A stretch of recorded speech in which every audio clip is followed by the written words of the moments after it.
আসসালামু আলাইকুম ষষ্ঠ শ্রেণীর শিক্ষার্থী বন্ধুরা, আজ আমি তোমাদেরকে শেখাবো সার্থক অঙ্কের স্থানীয় মান। দেখো তোমাদের বইয়ের 3-এর একটা অঙ্ক আমি তোমাকে দেখাচ্ছি। এই অঙ্কটার তোমার আছে কত 9, দেখো 9 0 0, তারপরে তোমার 7 5 8 4 3 2। এই যে একটা সংখ্যা, এই সংখ্যার যতগুলো অঙ্ক আছে, এখানে যে সার্থক অঙ্কগুলো আছে সেই অঙ্কের স্থানীয় মান বের করবো। তাহলে আমাদের প্রথমে যদি বলছে সার্থক অঙ্ক, তাই না? তো আমাদের অঙ্ক বুঝতে হবে। অঙ্ক কি? অঙ্ক হচ্ছে সংখ্যা লেখার জন্য যে চিহ্ন ব্যবহার করা হয়, তাই না? চিহ্ন ব্যবহার করা হয় তাকে অঙ্ক বলে। অঙ্ক বলে। এখন আমরা তো জানি অঙ্ক 10টি। অঙ্ক কয়টি? 10টি। অঙ্ক হচ্ছে 10টি। কি কি আমি দেখাচ্ছি। 0 1 2 3 4 5 6 7 8 9। এই 10টা হচ্ছে অঙ্ক। তার মানে সংখ্যা ব্যবহারের জন্য এই 10টা প্রতীক বা চিহ্ন কিন্তু ব্যবহার করা হয়, তাই না? তো এখন আমাদের কিন্তু বলছে এখানে যে স্থানীয় মান বের করো, শুধু তা কিন্তু বলে নাই, বলছে সার্থক অঙ্কে। তাহলে সার্থক অঙ্ক কত? দেখো এই 1 থেকে 9 পর্যন্ত এরা সবাই সার্থক অঙ্ক। এরা সবাই কি সার্থক অঙ্ক। তার মানে এই শূন্য বাদে যত অঙ্ক আছে সবাই সার্থক অঙ্ক, সেগুলোর স্থানীয় মান বের করব।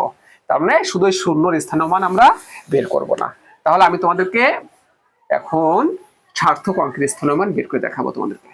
দেখো আমরা তো ক্লাস 4 থেকে শিখে আসছি বা ক্লাস 3 থেকে। কি এটা? কি 2 একক। 2 একক অর্থাৎ অর্থাৎ অর্থাৎ 2 গুণ 1 সমান 2, তাই না? 2 এককে 2 হয়। তাহলে এটা কত? এটা হচ্ছে 3 দশক। 3 দশক অর্থাৎ 3 গুণ 10। দশক মানে কি 10, তাই না? 3 গুণ 10 সমান দেখো 300, সরি 30, দুঃখিত। আবার দেখো কত এটা?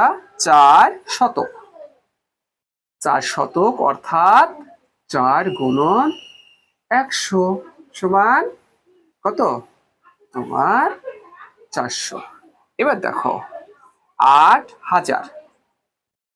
8000 অর্থাৎ 8 গুণ 1000 সমান 8000। ওকে।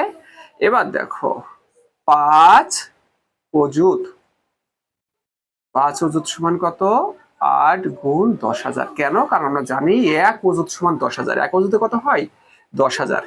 তাহলে কত হবে? 80,000 হয়, তাই না? তারপরে কত?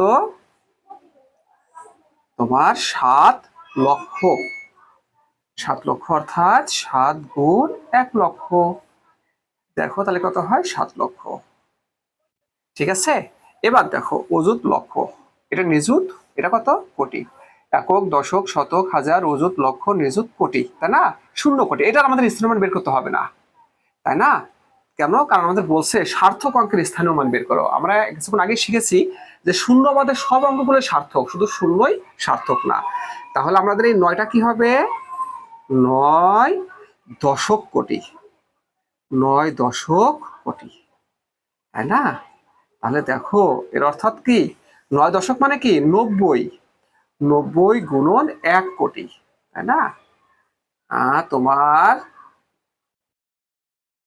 একক, দশক, শতক, হাজার, অযুত, লক্ষ, নিযুত, কোটি। হ্যাঁ, তাহলে 90-এর উপরে কি হবে? 1টা 2টা 3টা 4টা 5টা 6টা 7টা 7টা শূন্য হবে।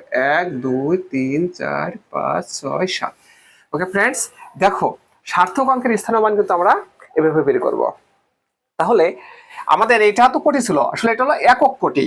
আর এরপর যদি কেউ আসলে দশক কোটি, তারপর যদি কোনো সংখ্যা থাকতো আমরা বলতাম শতক কোটি। ঠিক আছে। তো এইভাবে আমরা সার্থক অঙ্কের স্থানীয় মান বের করবো। তো সবাইকে অসংখ্য ধন্যবাদ।